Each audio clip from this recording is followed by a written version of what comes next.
All right, let's do this. All good?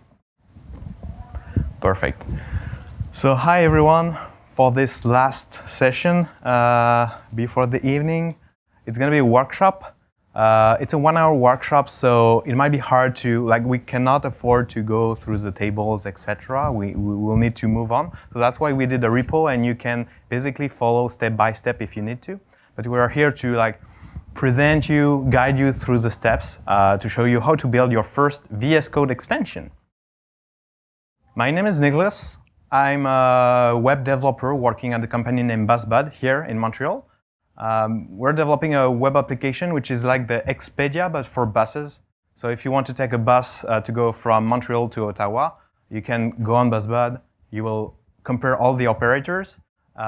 And you can do that not only in Canada, but in 80 countries in the world, and still pay in Canadian dollars, for example. That's what we do. Florent? And I'm Florent. I've been working with Nicolas in the past year, and now I'm a senior engineer at Shutterstock. Shutterstock has an office in Montreal where we build most of our product footage and premium bits. So if you need cool images for your project, awesome soundtracks, or 3D effects, go to shutterstock.com or premiumbit.com, and we'll find something good for your next YouTube video or Instagram story. Quick question to start with. Who here is using VS Code at work or personally? Yeah. And among you, who is using JavaScript or TypeScript? Most of you. So that's perfect. You're in the right room. And even if you're not doing JavaScript, TypeScript, what you will learn today, it's going to be helpful. So I'm not going to present VS Code. You know that. I'm going to insist on the fact that VS Code is a text editor with a marketplace where you can find a bunch of different extensions that allows you to configure your editor to the project you're working on. So if you want to work with Vue, you will have some nice extension to improve your tooling to work with the Vue projects. And if you want to move to Elixir, well, you can install extensions to work with Elixir. But not only you can install different extensions, you could actually build your own extension. It's not that hard, and that's what we're going to do today. The extension we're going to build is going to do automated refactorings for you. When I said refactoring, I mean a transformation of the code that doesn't change the behavior of the code. That's important because we tend to use refactoring for almost every time we change the code without a business need for it. Here we really mean that transformation of the code to redesign it in a different way, but the behavior doesn't change. That's what we're going to do. So let's dive in directly and have a look at what we want to achieve.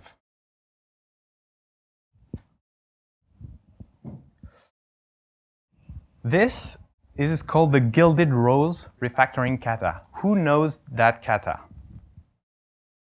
I'm going to teach you something today. This kata is a coding exercise. The goal is for you to implement a feature in that code base. And as you can see, it's not a very nicely written code. It's quite dirty. So the goal of this exercise is for you to practice refactoring. So you are cleaning the code first, and then you can implement the feature. So when you do this exercise, you need to do a bunch of transformation. Usually the first step is to change that imperative for loop to a more declarative for each on the items. And then, yes, you copy-paste the rest of the code. You replace this. Up. I'm gonna do it.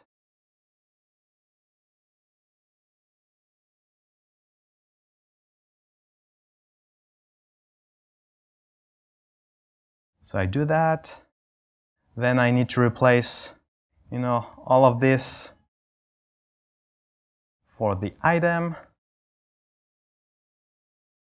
Then maybe I want to extract this. Yeah, this is a magic string. I want to put that in a variable, hbree. And then I replace that and this one too to the same reference, etc., etc.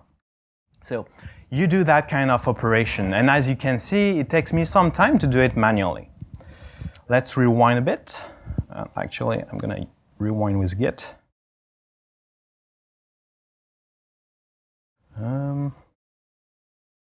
OK, let's restart that. What if I could do that?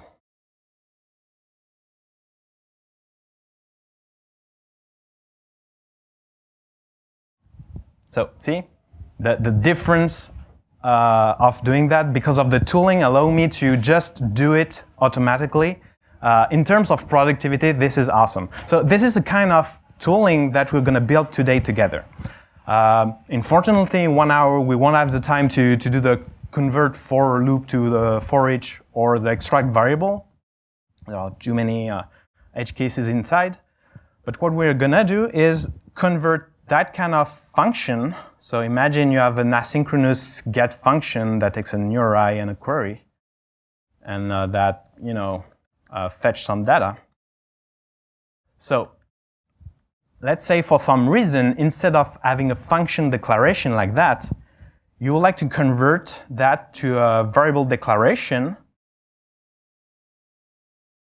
of an arrow function expression. So you want to have something like that instead.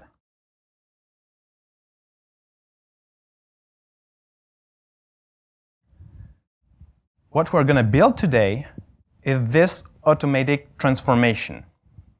Okay?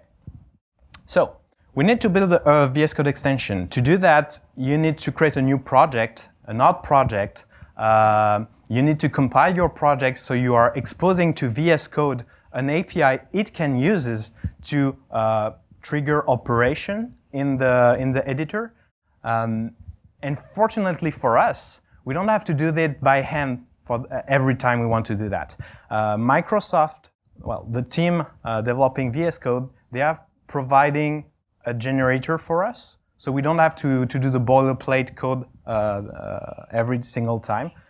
Kind of like create React app, if you will. This is based on something called Yeoman. Yeoman, it's an old tool. You can actually use it.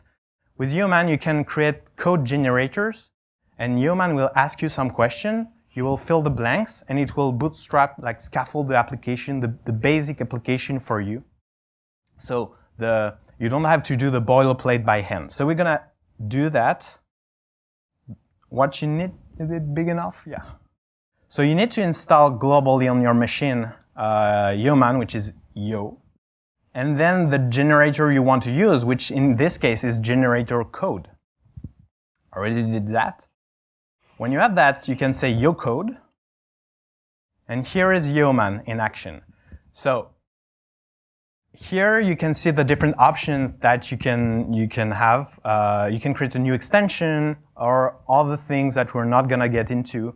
And you can even select if you want to do that in TypeScript or in JavaScript. So in our case, it will be TypeScript. Then you give it a name. And then you select if you want to use NPM or Yarn. And at the end, what you end up with is the code I made you clone at the beginning of this session. So when you have cloned that repository, this has been generated by Yeoman. We're starting from here. I don't like when code has been created and I don't know what's inside, so let's make a tour of the created files. The first thing you have here is VS Code giving you some useful links and resources to know how to build an extension. Fortunately for us, we're doing that today, so we don't need this. I choose to use a TypeScript project, so we have a TS-lint and a TS configuration, so everything is already ready to compile the code, etc. for you. A README. The README is important because when you are done with coding your extension and you want to package it and publish that online, that will be the front page of your extension. That will be what the people will see when they want to install your extension. Then you have a package JSON. It's a regular one. We're gonna get back to the VS Code custom elements which are inside. You have a changelog. You're encouraged to maintain a changelog. You have a git ignore. You know a git ignore. And you also have a VS Code ignore, which is serving the same purpose, but again, when you're packaging your application and serving that to everyone, you don't want to include the test file, the source code. You don't want to include the VS Code extension, quick start markdown that we deleted, all of that. So you only want to get what's packaged and ignore the rest. Then you have the source code. Inside, you have the test folder. So you already have an environment where you can test code against the VS Code API. So if you want to do integration tests with VS Code API, you will write tests in there. And finally, you have the entry point of your extension. So I'm going to present that. A bunch of comments, but I'm here to do the comments for you, so let's get rid of that and see what we have inside. So an extension really is two public functions for VS Code. An activate function that VS Code will call whenever your extension is activated, and a deactivate function. In case the user deactivate your extension, for example, this is a moment where you clean the things that you're maybe storing in the global state or anything. Let's dig into the activate function. So you receive the current context of execution. You can start doing things like logging, and you will see that in the console, the output of your extension, but we don't need that for the moment. And then what do we have here? Here we are registering a command, and a command is the thing that the user will trigger to make your extension do some work. In our case, convert to an arrow function expression. And we make the context subscribe to that new command. This is the command ID. Command IDs are shared, so usually you prefix that with the name of your extension. And then this is usually the name of your command. But it's a convention. You can come up with any unique string. What's important is in the package JSON, you're telling VS Code that this command needs to be activated, and you're even giving it like a name to be displayed. We're going to see that in a moment. Okay, what this command is doing, it's using VS Code API to show an information message. Now, when you're here, you can debug your extension in a sandbox environment. To do so, you can use the shortcut of VS Code to launch debugging, which is F5.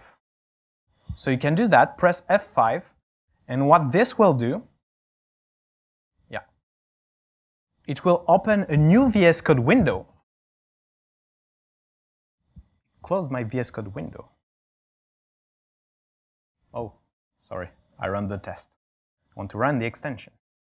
So it opens a VS Code window, a new one.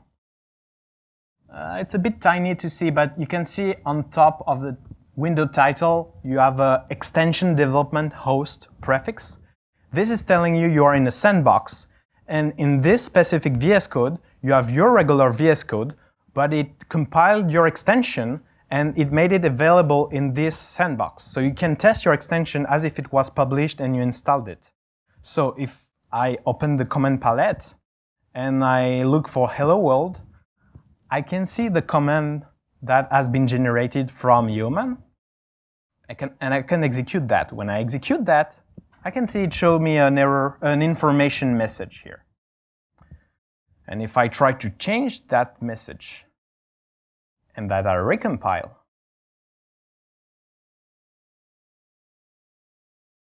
and run that again, it works. So far, we have followed the getting started of the VS Code tutorial. You could have done that at home.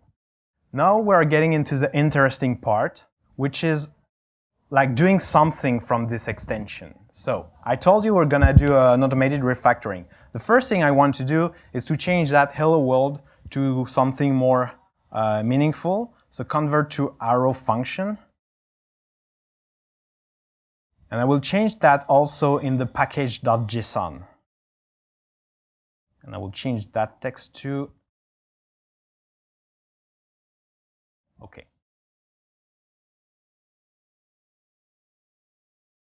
Now we're not going to show an information message. And this is my first question to you. What is the first step we will need to do if you want to transform the existing code to our new code? First step. Yeah, so? Yeah, read the existing code. Is it your input too? No, that's the next step. So yes, the first step is to retrieve the existing code. I want to read the code from the editor. Then, yes, I want to transform that code. So I'm writing high-level implementation for the moment. And finally, what do I need to do? Yes, write this transform code back. Okay, so let's implement these three functions. So, read code takes nothing and it should return me a string containing the code of the editor. So this is a part where I'm giving you information about the VS Code API, but all of this you can find on the VS Code documentation. And that's also why I choose TypeScript, because you will see that the auto-completion help you discover what's available in the API.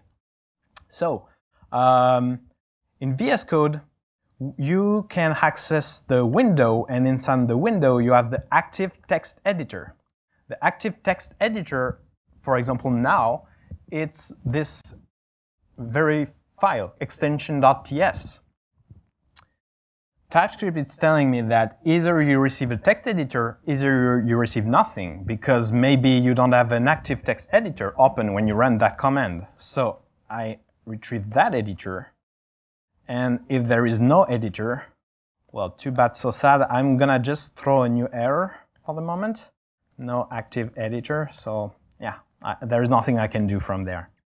But once I got the editor, I can access the document, and this has a method getText, and this getText is returning me the content of the file. That's it. Then let's implement the transform function. So the transform function takes some code and returns some transform code. For the moment, we're just gonna show that it works, and I will append to a new line like a dump command just to see that it works when I run the code. So transform from extension, for example. Okay. Finally, I need to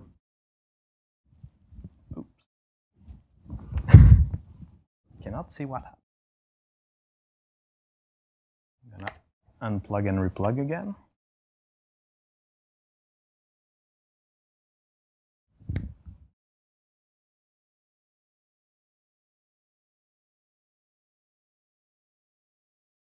So I'm gonna implement the write function. The write function takes some code and returns nothing. It will write to the editor again. I'm not coding, I'm waiting for you. No problem. So the write function, you don't have a VS Code method to write directly.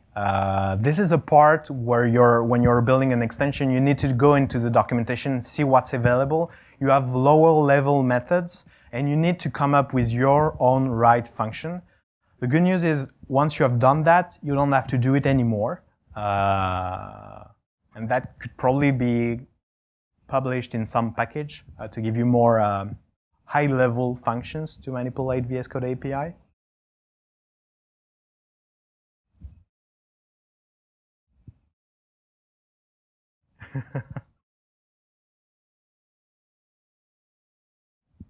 Do you need me to do anything with it?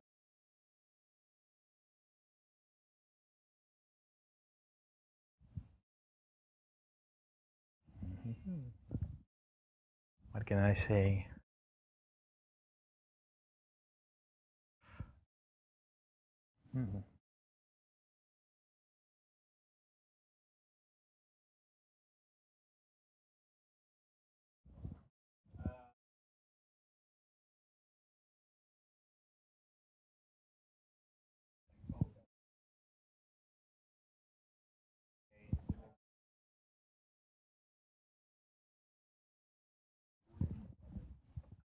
Swap?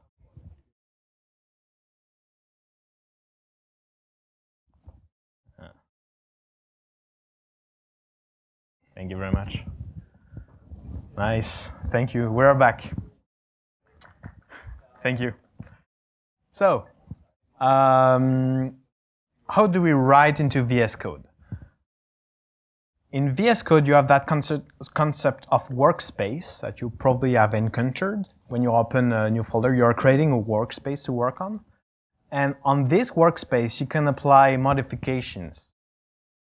So apply edit is expecting me to provide a workspace edit. So let's provide that. I'm going to create a workspace edit.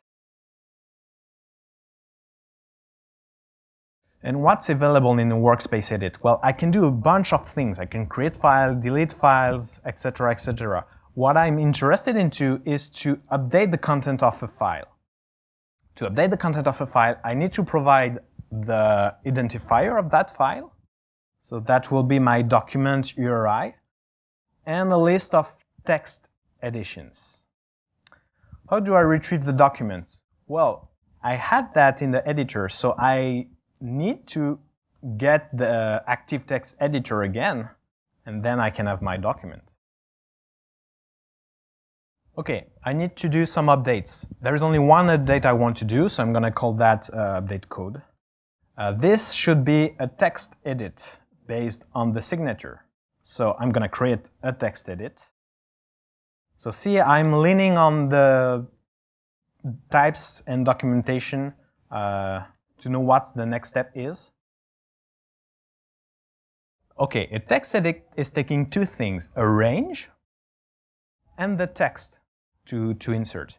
The range, that's because I could select some text in a partial selection in my document, but in our case, we want to select the whole document. So let's pretend it exists, and the text I want to put, it's the code I received as an input. Okay, so I need to create that whole document range. Creating that, and it takes two positions. The first position, what do you think it will be? 0. Yes, I'm gonna start from the very top of the file, 0, 0, and I want to go to the very end of the file. How VS Code works when it creates range, if you provide a very big number, it will cap yourself to the end of the file. So I could do that. I could provide a very big number and hope you never get past that. I have a less hacky solution though, which is to use the document that we have. We can access the line count, and the position is 0 indexed. So pretty much like an array, the line count will always be the index of the line after the last line. So I can get there, and I know that I will always be at the end of the document. You do that once, and then you never think about it again. So we're done. Looks that there is no more red. Let's recompile and try that.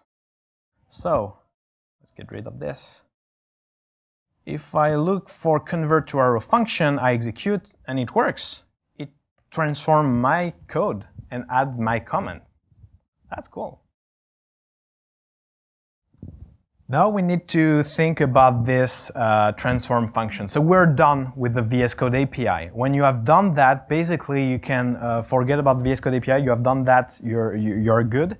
And then the core of our logic, of our extension, or domain, if I may, will be the transform function. And this doesn't depend on VS Code. This I could extract and unit test. How would you transform the code? Yes, that's a very good first answer. Transformation of you receive a string, you want another string, regular expression usually works until some point, because it will be very hard to handle. Like you only get a primitive string, so it will be hard for you to get all of the nuances, and the more you are getting into edge cases, and that can come very quickly, the more it will be difficult to create and maintain regular expression transformation.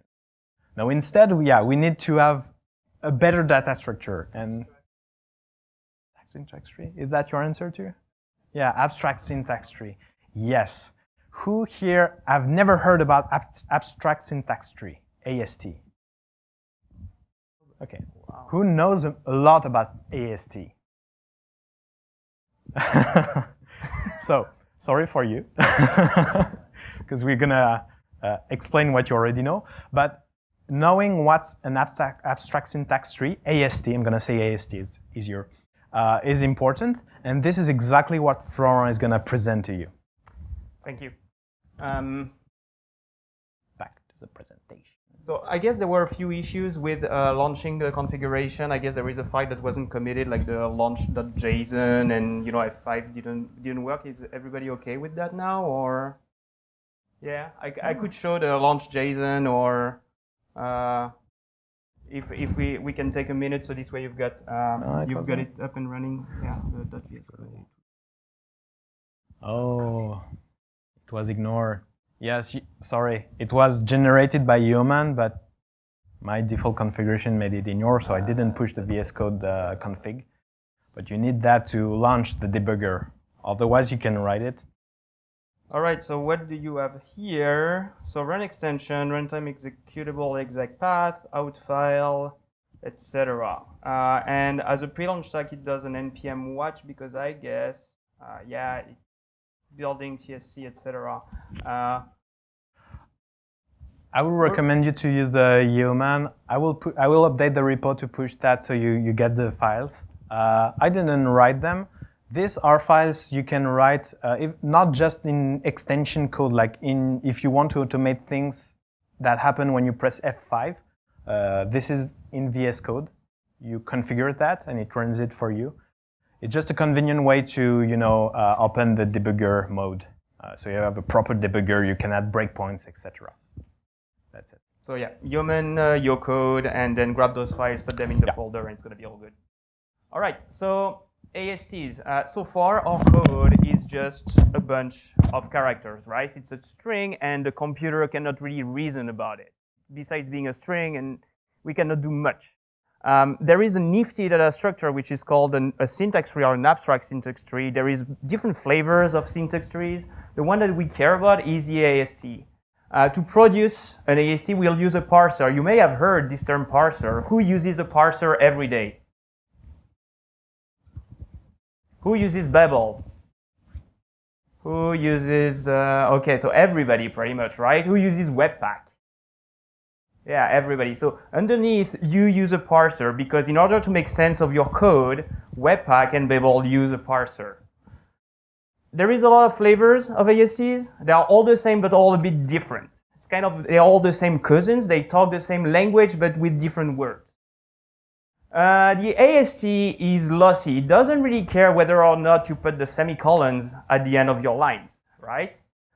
It doesn't really care if you put extra parentheses around your binary statements. It only cares about your program. It represents your program. So many different source code can produce the same AST because there is this representation that gets lost in the middle. But that's okay for us because we want to understand our program and write it out again. It doesn't really matter what's written exactly because we're going to transform it. You may have heard of Esprima, Acorn, or Babylon, which is the Babel parser. Those are all parsers. So depending your project, depending your company, depending where you live, you may use Esprima instead of Babel parser. There is not one that is better than the other, in my opinion. It's just a matter of preference, personal preference. In our case, we will use Babel because it's widespread and it makes for a nice use case in our demonstration. I mentioned Recast and JS CodeShift. You may have heard of them. They are both tools that help you transform your code and automate refactorings, but at a large scale. So basically, they are tools that do what we want to achieve today, but for your whole code base and not part of just a nifty VS Code extension. You could actually build a VS Code extension based on Recast with some transformation of Recast or JS CodeShift. That would be totally feasible. So the AST. So what is that? Who knows what's the name of that data structure? A tree. Christmas tree. A green tree.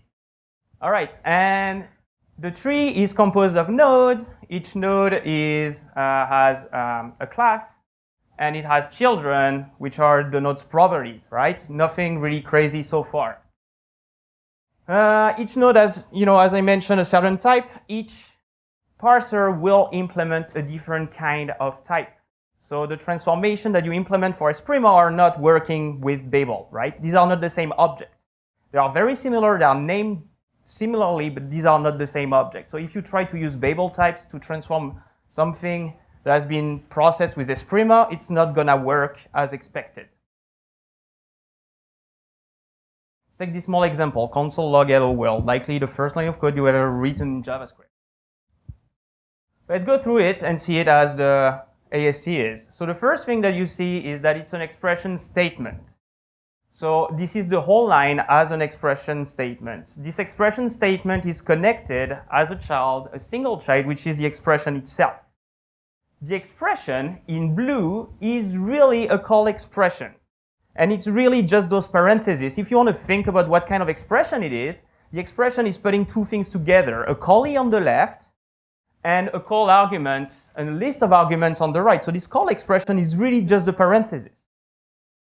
The callee, who guesses what the callee is? Is it console.log? Is it log? Is it .log? What is the callee? Console.log, yes. And on the right, the argument's quite easy. There is a single argument, so let's not spend too much time on that. This console.log is actually broken down even more as a member expression. It's made of two things. Because you're calling a member on it, you got the left part, which is the object, and on the right, the property that is getting called on the object. So every time you see something that's a.b, it is going to be a member expression. If you consider a.b.c, it's going to be a member expression made of another member expression. This member expression is, you got the object and the property, and then the string literal. String literal is a final node. There is nothing much more we can do to it. It's just a string. And this member expression is made of two parts, the object, which is an identifier, and the property, which is also an identifier. Identifiers are also final nodes in the AST. When you see identifier, it's ever something that you've written yourself, not as a string, but as, like an identifier in the code. Let's try this one. So the previous one was 6 elements, right? It's a tree of 6 elements. This one, how many elements? You want to make the price one? And I got Shutterstock from Shutterstock for the one who's got the right answer. Guesses.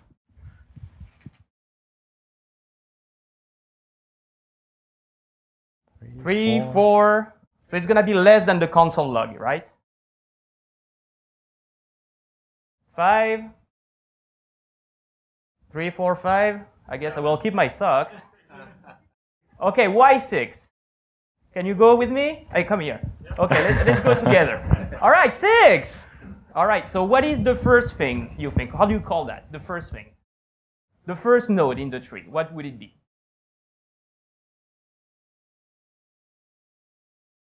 I would say the whole thing. Yeah. Yeah, and what would we call that? Is it an Assignment. It's a declaration. Can you step from the light?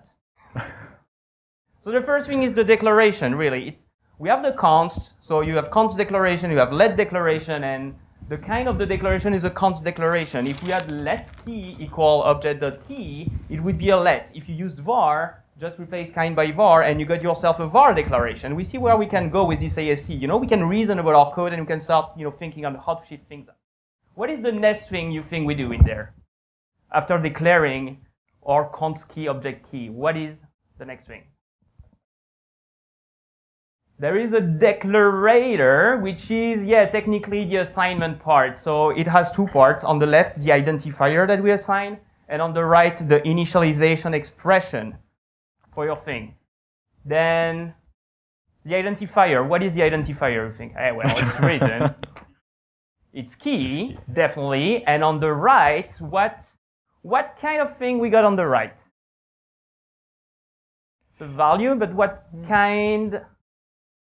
We've just seen it.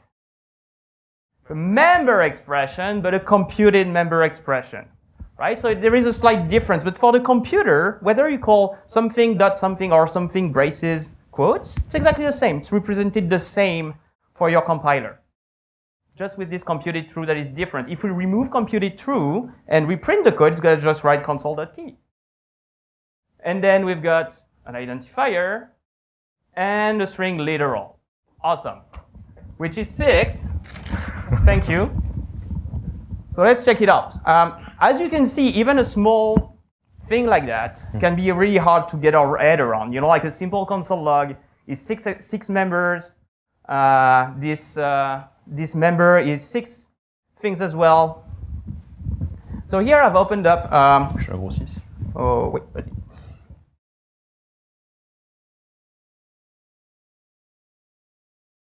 So this website, who knows ASCExplorer.net? You know it. Cool. So this website works with JavaScript, but it works also with a bunch of other languages. It helps you print the parsed representation of your programs so you can walk around it and go around it. So let's go back to our console.log. We've got our expression statement. We've got our call expression. We've got the callee that is the member, the identifier, etc. So when you're actually in AST world, don't spend your time trying to print stuff out to your console because it's always going to be ugly and impossible and you will explode VS Code's console buffer. Just go there, paste your program and try to understand what's going on. This is an amazing website. If you're interested in understanding more of the AST, I would recommend that you just go there and have fun with some lines of code that you know or that you wanna play with. All right. So now I want to talk about transformations, right? What we want to do is take this function and transform it into a narrow function. So how are we going to do that is just by transforming the program representation in memory. So we're going to take this syntax tree and we're going to transform it into something different by creating new nodes and removing elements from that tree. So it's just that. And because it's all represented with a grammar and some objects that we can manipulate and understand what they are, is it a call expression or is it a function declaration? Like, we can make the difference and we can really find what matters. As I mentioned, many libraries can offer transformation, but we're going to focus on Babel for today. So Babel, how does it work? It's a compiler, right? It takes a blob of string, which is JavaScript or TypeScript or anything actually, puts it into a parser with some syntax plugin. If you're using TypeScript, you're using a syntax plugin because the TypeScript syntax is actually not understood by a JavaScript parser, right? It's not the same language. So you've got plugins, this parser, the parser will spit out an AST. Then Babel will run a bunch of plugins like, hey, make it compatible with ES5 because I'm targeting browsers. And boom, you got yourself new JavaScript in the end. But you can imagine plugins that transform your JavaScript code into PHP code. Like, why not? No problem. You can do whatever you want. Babel plugins are abstract syntax tree transformers. The thing they do once they got the AST in memory is that they take it, they try to figure it out, and they transform it into something different, something that is compatible with an older version of JavaScript. I don't have any big example in mind, but let's say we want to remove all snake case from our code. We'll write a Babel plugin that for each identifier that we find in our code will replace its name.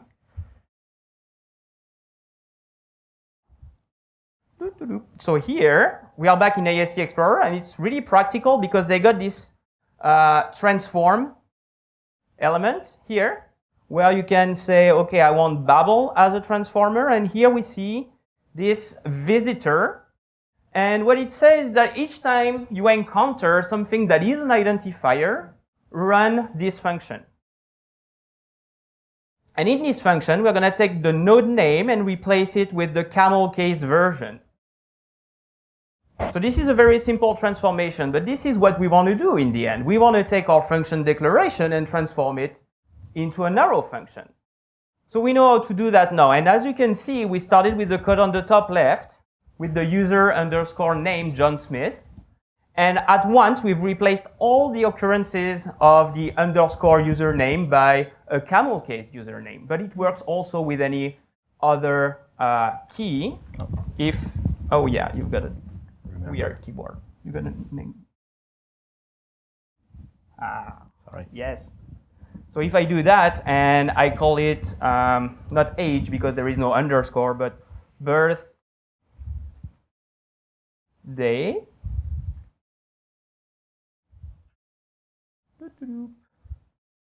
You see that birthday is now also automatically converted because I've not used the regex. I've used something that for each identifier will transform the contents of my code. So it's a bit smarter. Next, we want to replace the function declaration.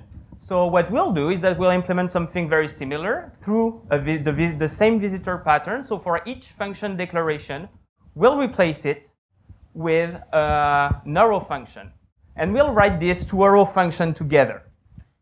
That takes the node and replaces it. All right, so let's start with that. We've got the get function as we've written, as Nicolas has written on the screen with this body that is empty. So this is a function declaration. Has an identifier, get. It has the parameters, the list of parameters that are passed to the function as a list of identifiers. It has the body, and it has an async flag. It's got more properties, but these are the ones that we really care about today. So it's very simple. Only one node in the ASC is needed to declare this function, right? So now, if we go for this one,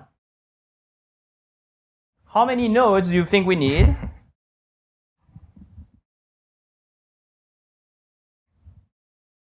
To do this const get equal async URL query with the body. How many? I've got a bag. I've got a bag of Shutter goodies. It doesn't.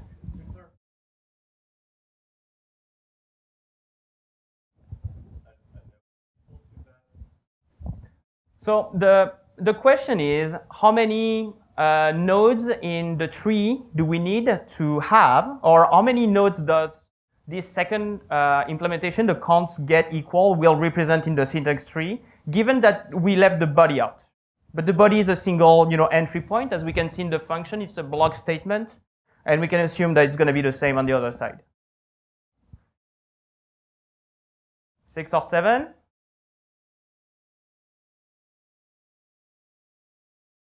Five? Okay. Let's go through it. I don't remember the answer. Wow. All right. So first, we got a variable declaration. The same way before we declare a variable, and it's a const variable, right? We'll have a variable declarator the same way we have before. So that's 2.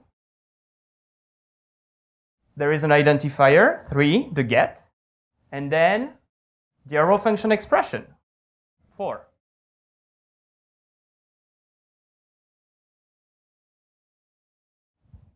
Four.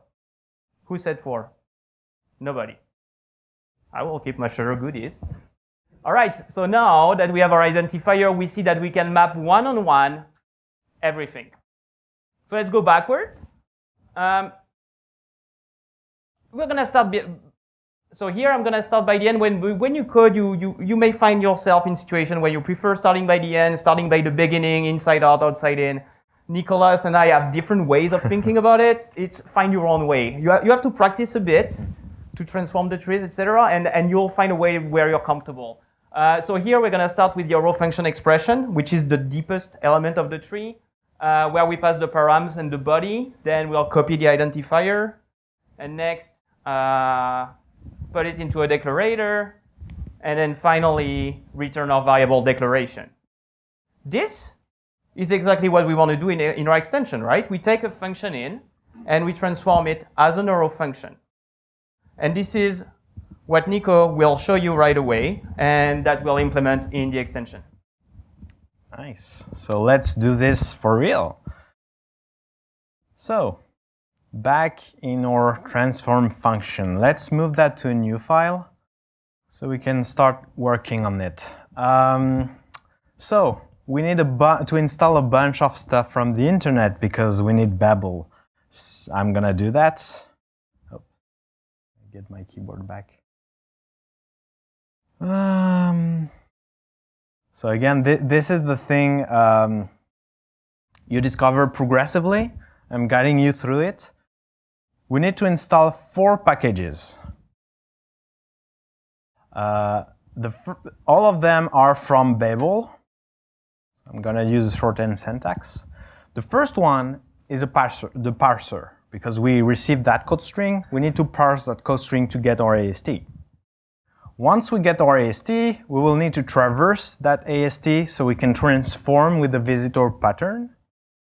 Finally, we want to generate from that transform AST back. We want to get back to the code that we return to the editor. And in the middle, we also need Babel types so we are able to generate new nodes in our AST. So installing the internet, yay, it works. Okay, so let's do that. Oh, sorry. So Babel generator, Babel parser, Babel types, and Babel traverse alphabetically. You can also install Babel, and it will come with everything. I like to grow granular.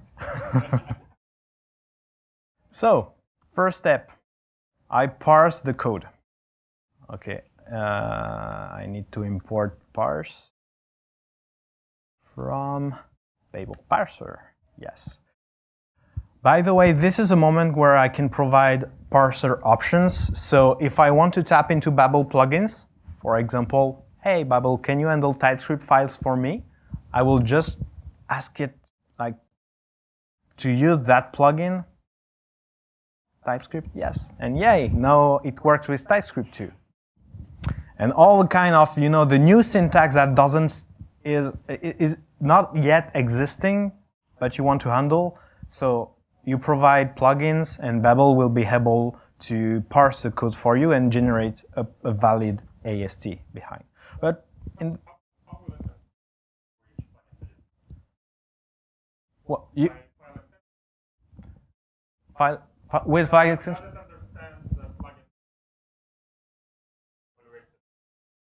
So in the case of TypeScript, I think it's the only one with a different file extension. Yes, I think it will look at the file extension to determine that it's TypeScript code.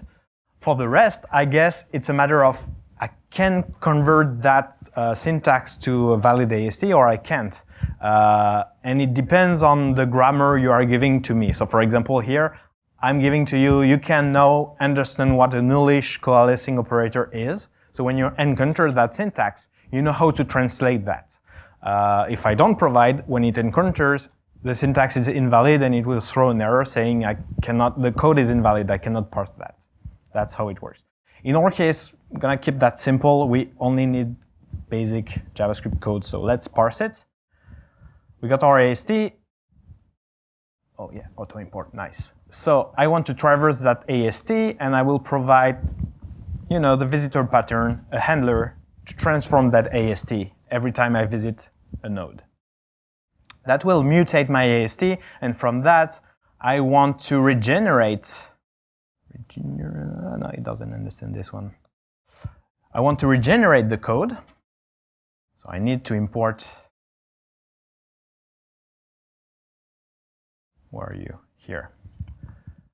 And I'm doing it for real, so you see what's behind the curtain. Turns out it cannot find the type declaration for this module because I'm in TypeScript. And for Babel parser or Babel types, they provide me type declarations, not Babel generator. So when you're in that situation, and that's why I wanted to show you, you need to install them from the types packages, which contains types for a bunch of libraries that doesn't provide you the packages. So in that case, Babel generator, and actually Babel, the Babel traverse was wrong. Babel traverse 2 needs. Some love. So I'm gonna install from types Babel generator and Babel traverse. Yes, now it understands what's behind this. Okay, it complains again. That's because generate doesn't return me a code string. It returns me a result which contains the code string and the source map, in case you need that. We don't. All right. Almost there. So we're traversing that AST now. We want to do exactly what Florent teach you. So when we encounter a function declaration, we want to replace that path with a new arrow function that will create from the current path node. I need to create that function now.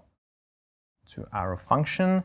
So it takes a node, which is, and this is where I will need the Babel types. So I'm going to import all of them. This is a nice convention, so I can access all of the little helpers of Babel. This is a function declaration, right? And it will return me actually not an arrow function, but a variable declaration, because this is what we have decided to do. All right, I need to implement that because for the moment I return nothing. So personally, I start from the end. That's why Florent mentioned that we're not coding the same way, but at the end it works the same. So I'm starting from the very end. Okay, you need a variable declaration. I'm giving you a variable declaration. Okay, to create a variable declaration, you need to provide me what kind of declaration is it. So in our case, it's a const, and a bunch of declarators. So I'm giving you an empty list. Let me give you a first declarator. So I need to create that again. Declarator. Can you create a variable declarator for me? Yes, but you need to provide me an identifier. Okay, I will give you an identifier. And what's, so identifier on the left, what's on the right? The arrow function expression, yes. Thank you.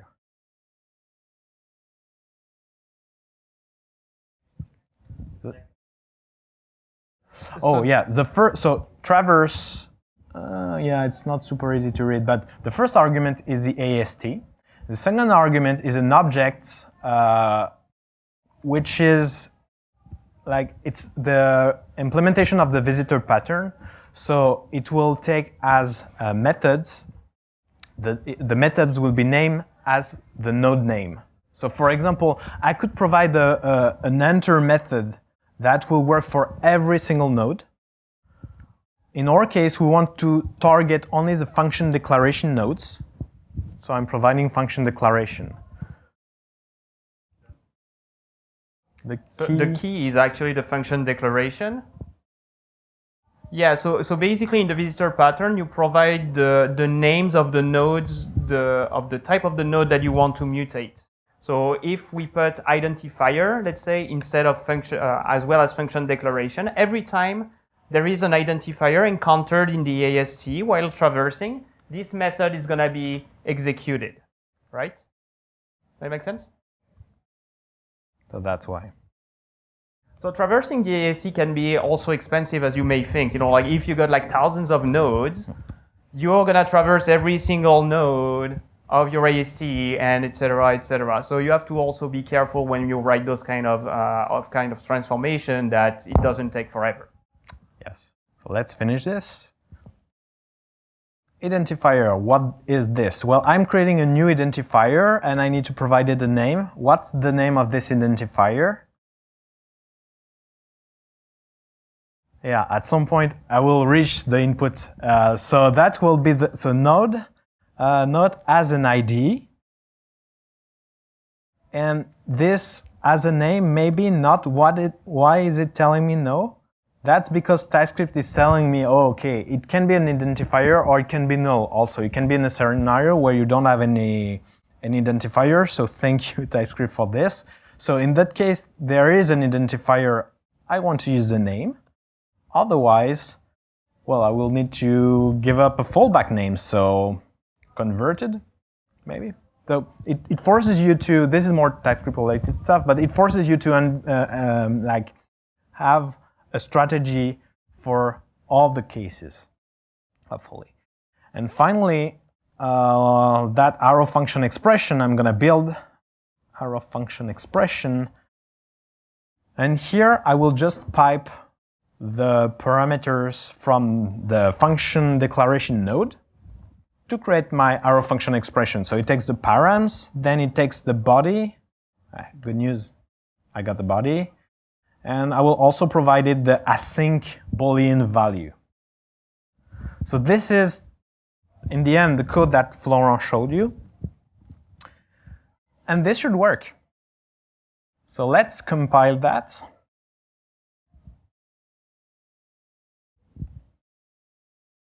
And run this. So convert to arrow function. Oh, yeah, I was too fast. Convert to arrow function.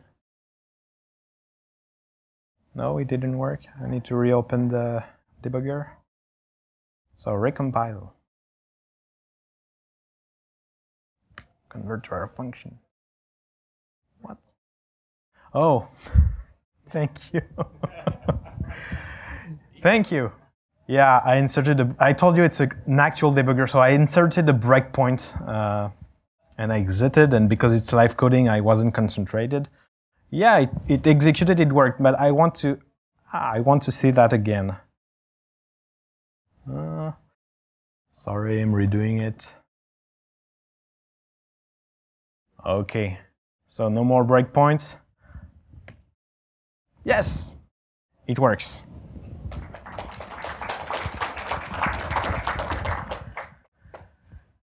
So here we are at the end of the session. We did this together. Today you learned to create a new VS Code extension, use the VS Code API to read the code. Then you learn a bunch of AST stuff, so you are able now to transform any kind of code. And this doesn't apply just to JavaScript. This concept of AST existed before. It applies to any kind of languages. So that's knowledge that can be useful to leverage. And then we use the VS Code API to write back the code, and we make that a VS Code extension. The next step will be to package and publish that. So for this, you can just follow the official documentation. It's very good. They give you advices on the, the README, the images, the colors, the things like that if you want to pimp your extension page. And next steps will be to cover more things that we didn't have time to cover. First, you can see that I coded, and then after some time, I recompiled and I tested that manually. That's fine because it's a workshop. Honestly, when you are really working into a project, don't do that. You will spend so much time testing manually and you will miss so much bugs. So I showed you, you can have integration test using the VS Code API. Honestly, the transform function, I will usually unit test that because I don't need the VS Code API, so just saying. Also, so far we have created an extension. It will execute on all the function declaration of your file and convert all of them. Maybe that's what you want to do. Maybe what you want to do is what I demoed before. I want to only convert the selected function declaration. That's probably more like it. Also, and this is where the existing refactorings you have in VS Code or in the existing extensions stop. But we could also handle partial selection. Like we have the AST, so we know the location of the nodes. With VS Code, you know also where your cursor is. So you could say, when my cursor is inside that node, I consider it's working on that node. And finally, you could expose that refactoring as a quick fix. So you know the little light bulb that sometimes appear? That's a code action or a quick fix. You could expose it like that. So your extension is telling the user, hey, on this code, you can actually convert that function to an arrow function if that's what you want to do. If you like what you've learned here, I got a good news for you. We have made an extension that is doing automated refactorings like that, like intuitive automating refactorings.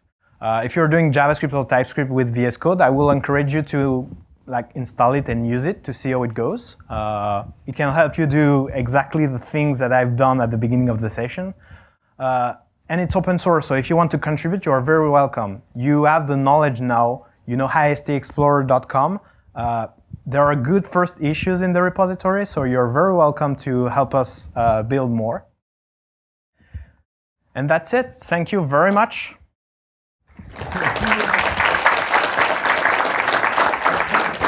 We have some time for questions. Maybe if you have some question, final question. Yeah, Sal? we got 10 minutes for questions, so Do we? yeah. Kind of a basic one, but I couldn't get the launch number. It says Yeah, so this is the launch.json problem. So what you can do is do a yo code to generate a new project and then copy paste the .vs code folder into it. okay. Yeah. Well, That's our mistake. I didn't double check what I pushed. I didn't version the .vs code files that were generated, so you don't have that launch.json. Oh, okay. But if you run yo code, it will generate it for you.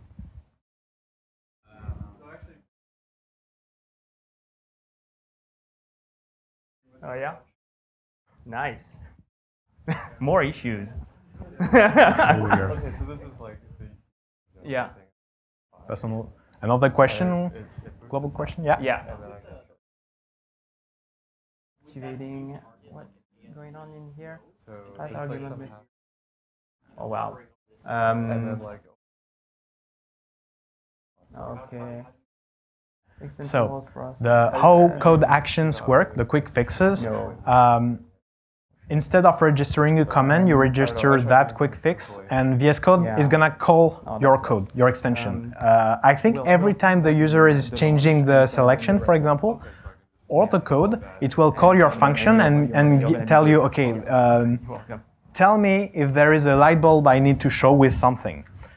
What you do in that case when you're called, you take the current code, you take your current position, and you try to determine if you are in a node where it will be relevant to execute some refactorings. And if so, you get that list and you send it back to VS Code. And if you send a list back, it will display to the user. So they will be able, that will be for them a shortcut to run that command.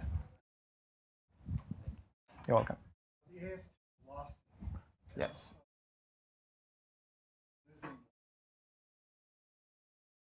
Yes, Yes. exactly. So if you use Babel generate, it won't care about what you had before as an indentation, for example. So you can configure 4 or 2 spaces, but for example, if you had like at some point a custom indentation, it won't preserve that. It will regenerate everything.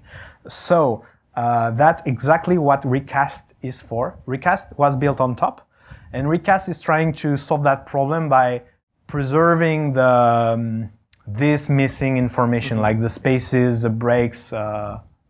They do a better job with comments also to preserve that when you transform the code. Another way is not to rewrite in like the whole file, only the parts that you need. That's also another way to limit the risk. And that's a personal preference, but I know that we've standardized prettier in pretty much all our code bases now, and that the style is enforced on us more than it's on us. So it makes very good workflows with that, because this way you can really focus your transformations, etc., on actually the code and not really the aspect of it. When you start adding all this extra information, like in Recast, it gets very noisy in terms of what you want to output and what kind of code you need to generate. So I think enforcing prettier is also a good practice now that we are at it. And if you think about it, prettier is also an AST transformer. It takes an AST and produces code out of it. All right, you can all go home. Oh, Thank you very much. Talk after.